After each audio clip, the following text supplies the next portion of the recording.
अकेले हैं। जिंदगी की राह में रंजो गम के मेले हैं।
जिंदगी की राहों में रंजो गम के मेले हैं।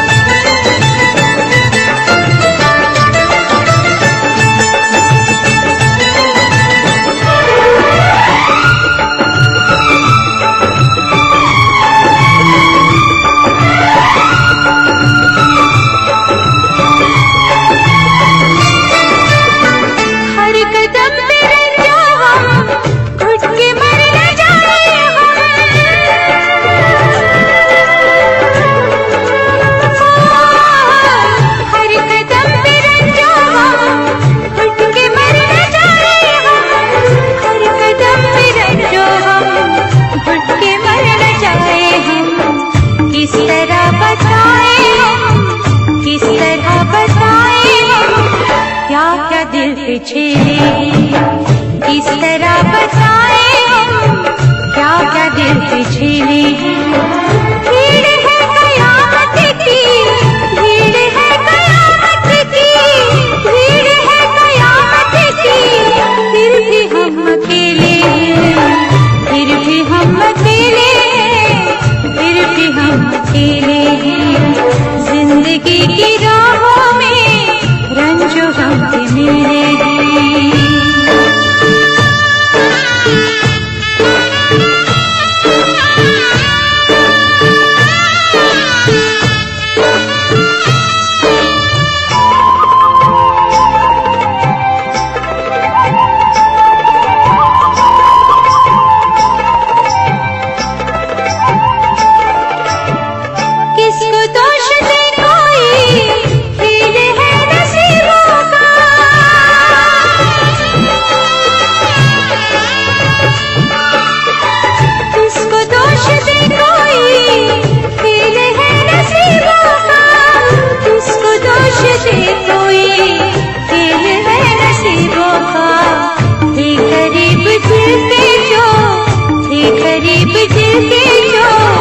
अजनबी वो चेहरे थे करीब दिल के जो अजनबी वो चेहरे हैं।